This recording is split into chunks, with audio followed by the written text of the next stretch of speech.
ભવિષ્યનું ભેગું કરવામાં અને કરવામાં વર્તમાન પૂરો કરી દઈએ છીએ. માટે પરમાત્માનું સ્તવન કરજો, ઈશ્વરની પ્રાર્થનાઓ કરજો રોજ સવારમાં ઉઠીને. અને મેં આપને દરરોજ કહેતો રહું છું કે પરમાત્માને 24 કલાકમાંથી 24 મિનિટ યાદ ન કરો તો કંઈ નહીં, પણ 24 સેકન્ડ તો ધ્યાન ધરજો એનું, તોય મારો હરિ સ્વીકારી લેશે. એની પ્રાર્થના કરજો. અને ભગવાન હંમેશા પ્રાર્થના અને ભાવનાઓનો ભૂખો છે, મારીને તમારી સંપદાનો નહીં. જો એને સંપત્તિની જ પડી હોત તો એને સોનાની દ્વારિકા દરિયામાં ડૂબાડી ન દીધી હોત. એને સંપદાની જ પડી હોત તો સોનાનો મહેલ એને રાવણને દાનમાં ન આપી દીધો હોત. પણ આ તો એક ઈશ્વર તત્વ છે, માત્ર ભાવનાઓનો ભૂખો છે. માટે પરમાત્માની પ્રાર્થના કરજો. આ શરીરને કંઈક ખોરાક આપજો પરમાત્માના નામનો. ચાહે સવારમાં ઉઠીને ઈશ્વરની પ્રાર્થના કરો તોય વાંધો નથી, ને ચાહે સાંજના સમયે પ્રાર્થના કરો તોય વાંધો નથી. એકાદ ટાઈમ તો ભગવાનની પ્રાર્થના કરજો, એક ટાઈમ ઈશ્વરની પ્રાર્થના કરી લેજો. બહુ સામાન્ય વાત.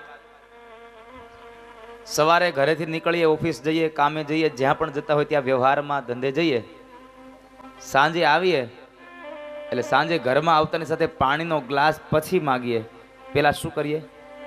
સીધી ચાર્જરની પિન ગોતીએ. મારા મોબાઈલની બેટરી ડિસ્ચાર્જ થઈ ગઈ છે. 5 ઇંચનો મોબાઈલ આખો દિવસ તમારી સાથે રહે ને તમે એનો ઉપયોગ કરો, અને જો ડિસ્ચાર્જ થઈ જાય તો આ તો 5 ફૂટનો મોબાઈલ છે સાહેબ, આને ચાર્જ ન કરવો પડે, આને પ્રાર્થનાથી ચાર્જ થઈ જાય. માટે એક ટાઈમ પ્રાર્થના કરજો. બની શકે તો રોજ નિત્ય સવારમાં જેનો પાઠ આપણે કરીએ છીએ એ ગોવિંદ દામોદર સ્તોત્રનો પાઠ નિત્ય કરશો તો સહેજે ગૌલોકની પ્રાપ્તિ થઈ જશે. એની દયા વરસશે અને તમને સહેજે ગૌલોકની પ્રાપ્તિ થશે. પછી તમે એને ગૌલોક કહો તોય ભલે, અક્ષરધામ કહો તોય ભલે, ચાહે સ્વર્ગ કહો તોય ભલે, અને ચાહે એને હરિધામ કહો તોય ભલે, છે અંત એક જ. જવાનું તો બધાને ત્યાં જ છે. કદાચ ગમે તે યુગમાં માણસ જીવે પણ જવાનું ત્યાં જ છે, એમાં કોઈ મિનમેક નહીં. 84 લાખ યોનીમાં તમે ભટકી ભટકીને મનુષ્ય અવતારમાં આવશો, મનુષ્ય અવતારમાં સારા કર્મ કરશો તો સીધા જ તમે ત્યાં મધ્યમાં પહોંચી જશો. અને જો એ 84 લાખના સારા કર્મને લીધે આ મનુષ્ય અવતાર મળ્યો, પણ આમાં જો સત્કર્મ નહીં કરો તો વળી પાછા 84 લાખમાં જવાનો વારો આવશે. અરે આ વાત મેં અગાઉ પણ કરી હતી કે તમે 84 લાખ વખત સારા કામ કરો ત્યારે તમને એક મનુષ્ય અવતાર મળે, પણ આમાં 2-5 કામ ખરાબ કરો એટલે 84 લાખ સાવ મફતમાં મળે. એમાં જરાય સંશય નથી. ભગવાને આટલો સરસ મજાનો દેહ આપ્યો છે, અને એમાંય આપણને આ ભાગવત જેવી ગાથાઓ સુલભ બનાવી છે. ભગવાને તો આપણા પર ખરેખર કૃપા કરી છે સાહેબ. 84 લાખ યોનીમાં ફરતા ફરતા આવ્યા ને આપણે એમાં સત્કર્મ કર્યા એટલે મનુષ્ય અવતાર મળ્યો.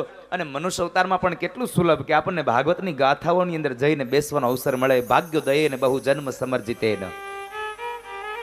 તમારા અનેક જન્મના સત્કર્મ પુણ્ય કર્મ ભેગા થાય ત્યારે તમને સત્સંગનો લાભ મળે, સત્સંગનો મહિમા મળે.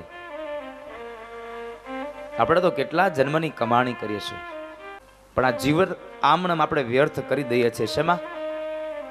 આર્થિક અને ભૌતિક સુખ સંપત્તિને મેળવવામાં. ભગવાને માણા બનાવ્યા છે, ખાઈ પીને કરો મજા આવી કે હું ભેગું આવશે. અરે ભેગું જે આવે છે એ તો ભેગું લેતો જા, જે નથી આવતું એને તું ભેગું કરવાનું બંધ કરે. તને ખબર છે કે કાંઈ ભેગું નથી આવવાનું, આને શું કામ ભેગું કરે છે? માણસને ખબર છે કે મારી ભેગું ભગવાનના નામ સિવાય કશું નહીં આવે, છતાં પણ માણસ ભગવાનનું નામ ભેગું નહીં કરે, ધન ભેગું કરશે. સંતો કેટલું કહી ગયા તમને કે હજી વાતમાં હવે તમે સમજી જાઓ, તમારી 84 લાખ યોની આમનમ જતી રહે છે, તમારો સમય આમનમ જતો રહેશે, તમે સમજી જાઓ. 3 યુગ વયા ગયા, ખબર પડી? એમાં આપણે કેટલી વાર આવીને ગયા છો એ આપણને ખબર નથી. 3 યુગ ગયા. આ કળયુગ ચાલે છે, વળી પાછો કળયુગ પણ વયો જશે ને વળી પાછો સતયુગ આવશે, વળી પાછો સતયુગ પણ આવશે. 3 યુગ સંપન્ન થયા અને ચોથો કળી ચાલે છે. પણ આ 3 ગમે ત્યાંથી, સતયુગમાં માણસ હોય તો ભલે, ત્રેતાયુગમાં હોય તો ભલે, દ્વાપર યુગમાં હોય તો ભલે, કળયુગમાં હોય તો ભલે, માણસ મરે અને જો સારા કામ કરે તો અંતે મધ્યમાં જવાનું સાહેબ. અને એટલા માટે જ કોઈ કે સરસ મજાના શબ્દો લખ્યા છે, ચારે બાજુ 4 યુગ વચ્ચે હરિધામ છે. જ્ઞાનની વાત આવી તો જ્ઞાનની વાતમાં મને ચોપાટ યાદ આવી ગઈ. એમાંથી કેટલા જણા રમ્યા છો ચોપાટ? ચોકઠાબાજી ખબર છે ને? કેટલાને ખબર છે ચોપાટ એટલે શું? રેમા હશે ને ખબર છે. તમે તો વડીલો બધા રેમા જ હશો, નથી રેમા? રેમા જ હો ને. મેં કુકરા માર્યા છે. પણ એક આધ્યાત્મિક અર્થનો શું સરસ બતાવ્યો છે. એના 4 પત હોય. જેને જેને જોઈ હશે ને ખબર હશે. એના 4 પત હોય, ચારે બાજુ એક એક પત હોય. એને મહાપુરુષોએ 4 યુગ કીધા. ચારે બાજુ 4 યુગ. વચ્ચેનું ખાનું જે છે એ મોક્ષધામ છે. વચ્ચે હરિધામ છે. ચારે બાજુ 4 યુગ, વચ્ચે હરિધામ છે. અને બધાય જીવાત્માને ન્યા જ જવાનું છે. કેટલો માર્ગમાં અટવાય, કોકને તોડ નો થાય, કોકના કુકરા વળી પાછા ઘેરે આવે. એક ખાનાની અંદર 24 ખાનાઓ હોય. એક પતમાં 24 ખાનાઓ હોય. જો 24 ગણવા જઈએ તો 96 થઈ જાય. પણ અહીંયા આધ્યાત્મિક અર્થમાં મારે લઈ જવા છે. મારે 84 લાખ યોનીએ લઈ જવા છે. 24 ખાનાઓ એમાં દેખાય છે. 24 ખાના એમાં. જો 24 કરવા જાવ તો 96 થઈ જાય. 84 લાખ થાય નહીં તો એનો આધ્યાત્મિક અર્થઘટન ન થાય. પણ કવિઓએ અને મહાપુરુષોએ વિચાર કર્યો. 24 ખાનાઓ એમાં દેખાય છે. 24 ખાનાઓ એમાં દેખાય છે. ચોકડીના 12 બાદ એમાંથી થાય છે. ચોકડીના 12 બાદ એમાંથી થાય. એને ચોપાટ જોઈ છે, ખબર છે કે એક પતની અંદર 3 ફૂલડા હોય. એ ચોકડી વાળા ખાના બાદ કરી દો. 24 ચોખ્ખું 96 થાય. પણ એમાંથી 12 બાદ કરી નાખો એટલે વળી પાછો 84 લાખ આવીને ઉભું રહી જશે. 96 માંથી 12 બાદ થયા એટલે 84 લાખ યોની આવીને ઉભા રહ્યા. જે ફૂલડા વાળા ખાના છે એને ભૂલી જાઓ, કારણ કે એ તો સંપત્તિનું ખાનું છે. એને થોડી વાર ભૂલી જાઓ. હવે ચોપાટના 4 કુકરાઓ, 4 ચોકઠાઓ. એમાં લાલ ચોકઠા, પીળા ચોકઠા, કાળા ચોકઠા અને લીલા ચોકઠા. એ ચોપાટના 4 કુકરા હતા. એ 4 ચોકઠા હતા. પણ આ સંસારની ચોપાટના 4 કુકરા કોણ? એ તો નાના નાના હતા કુકરા. અહીંયા આ 5 ફૂટના, 4 ફૂટના, 4.5 ફૂટના માણસો આ ચોપાટના, સંસારની ચોપાટના કુકરા છે. આ જગતનો મનુષ્ય એ આ સંસારની ચોપાટનું કુકરું છે. એમાં કાળા ચોકઠા કોણ, લાલ ચોકઠા કોણ, લીલા ચોકઠા કોણ, એમાં પીળા ચોકઠા કોણ? હું અહીંથી કહેતો જાઉં, તમારે મનમાં નક્કી કરવાનું છે. કોઈ આંગળી ઊંચી કરવાની નથી. તમે જેમાં આવો એ તમારે નક્કી કરવાનું છે. આ સંસારની ચોપાટનું કાળું કુકરું એટલે કજિયો સાહેબ. કોઈ દી પાડોશીને હક ન લેવા દીધું હોય એ આ ચોપાટનું કાળું કુકરું. જેને કોઈને હક ન લેવા દીધું હોય સાહેબ, પરિવારમાં કોઈનું હાલવા જ ન દે, બીજાના દોષ જોવામાં જે તૈયાર હોય અને પોતાના દોષ જેને દેખાય નહીં એ જગત, આ જગતનું કાળું ચોકઠું. નોર લઈને વાણો બોયરા અને સંતોના તો છિદ્ર ખોલ્યા. જે કોકની નિંદા જ કર્યા કરે છે, કોકના દોષ જોયા કરે છે, આ જગતનું કાળું ચોકઠું છે. ત્યાર પછી જગતનું પીળું ચોકઠું. પીળો રંગ એટલે લોભ. દાન દેય નહીં પણ દાન દેવાય ન દે. જગતનું પીળું ચોકઠું. રોટલાનો કાયર, આવકારનો કાયર, એ આ જગતનું પીળું ચોકઠું. ખબર પડે ગામમાં અમારા કોઈ હગાહબંધી આવ્યા છે તો 12 ગામ વયો જાય. પીળું. દાન દે પણ નહીં, દાન દેવાય ન દે. દેતો હોય કોક ને બળે પેટમાં. આને રોટલાનો કાયર, એ આ જગતનું પીળું ચોકઠું. પીળો રંગ એ લોભ બતાવ્યું છે. અને ત્યારબાદ લાલ રંગ. લાલ રંગ એટલે ક્રોધ છે. કારણ વગરનો ક્રોધ કરે, સમજી લ્યો, બોલાવ્યો ન થાય. ગામના ચોરે બેઠો હોય ને આપણે નીકળીને બેઠા છો ને, તું કેતો ઊભો થઈ જાવ. અરે દેવતા બેઠો રે, ઊભો નથી થવું તારે. આ જગતનું લાલ ચોકઠું. કારણ વગરના સાસુ વહુને ધમકાવે સમજવાનું જગતનું લાલ.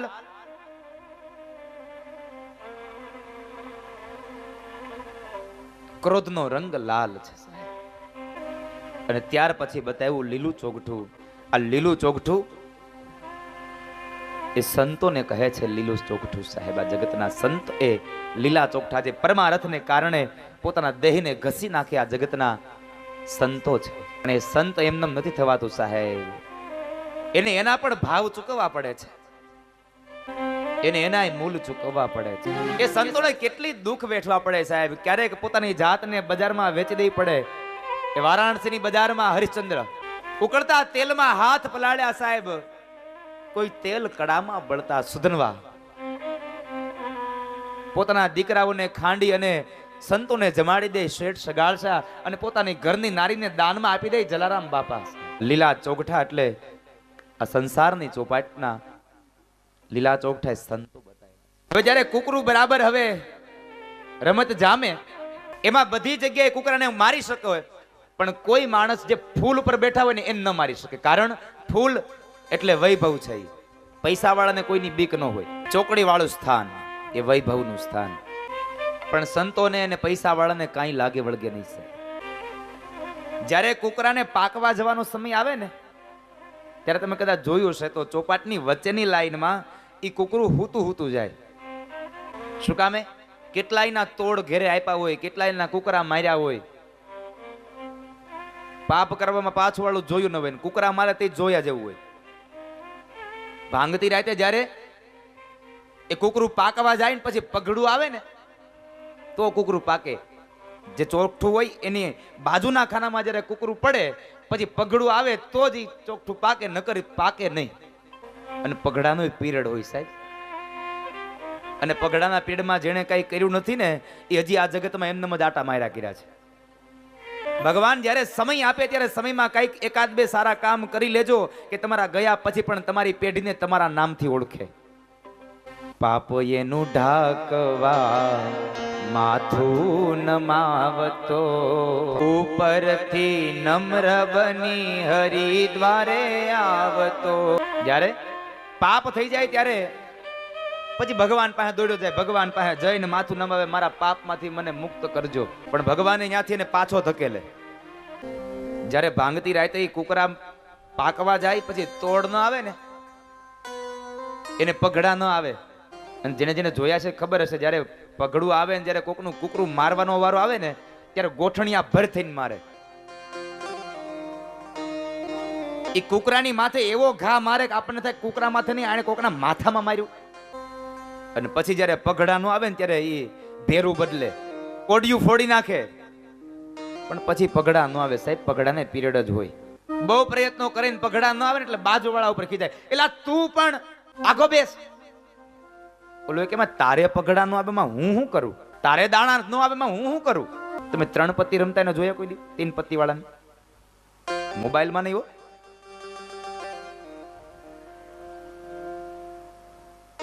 એ રમતા ની મજા જોવાની અલગ હોય.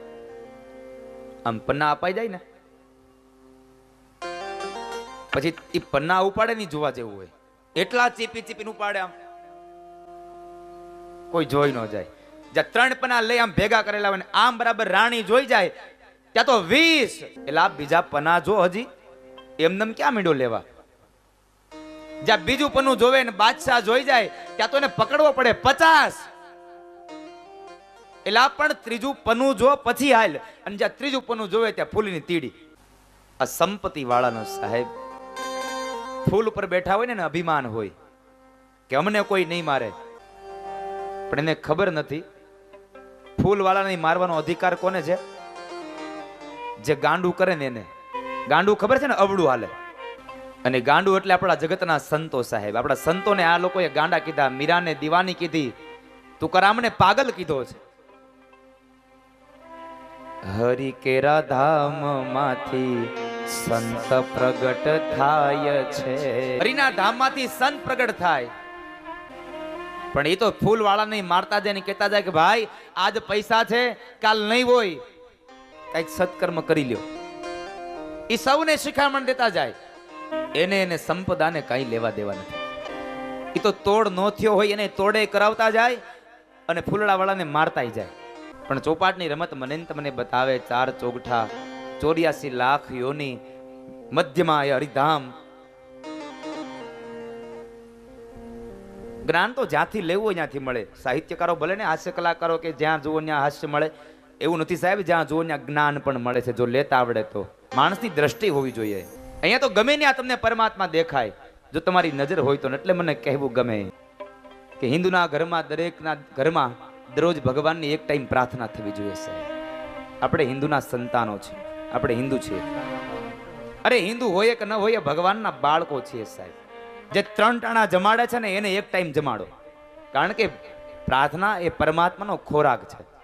જન્મો અસંખ્યો મળ્યા તે ગુમાવ્યા, ધર્મ ન જાણ્યો ન તમને સંભાર્યા.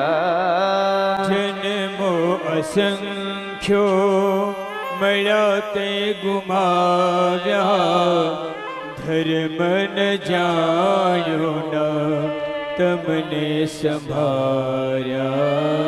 હવે આ જન્મમાં કરું હું વિનંતી, હવે આ જન્મમાં કરું હું વિનંતી. સ્વીકારો તમે તો છૂટે મારા બંધન, સ્વીકારો તમે તો છૂટે મારા બંધન. ભગવાનને કહે છે કે પ્રભુ તમે જો સ્વીકારો તો મારા બંધન છૂટી જાય, નહીં તો મારા બંધન ન છૂટે. જ્યાં નજર કરો ત્યાંથી જ્ઞાન મળે સાહેબ, જો આપણી દ્રષ્ટિ હોય તો. બાકી શાસ્ત્રોક્ત પ્રમાણે વિધિ અનુસાર મંદિર બનાવે તો એમાં 16 સ્તંભો હોય. તો અમુક જણા મંદિરમાં જાય તો બોલે હવે આટલા બધા થાંભલા શું અહીં કરવા છે? તને થાંભલા દેખાય છે, નજર હોય ને તો પરમાત્મા દેખાય, નજર ન હોય તો તને થાંભલા દેખાય. માણસની દ્રષ્ટિ જોઈએ સાહેબ.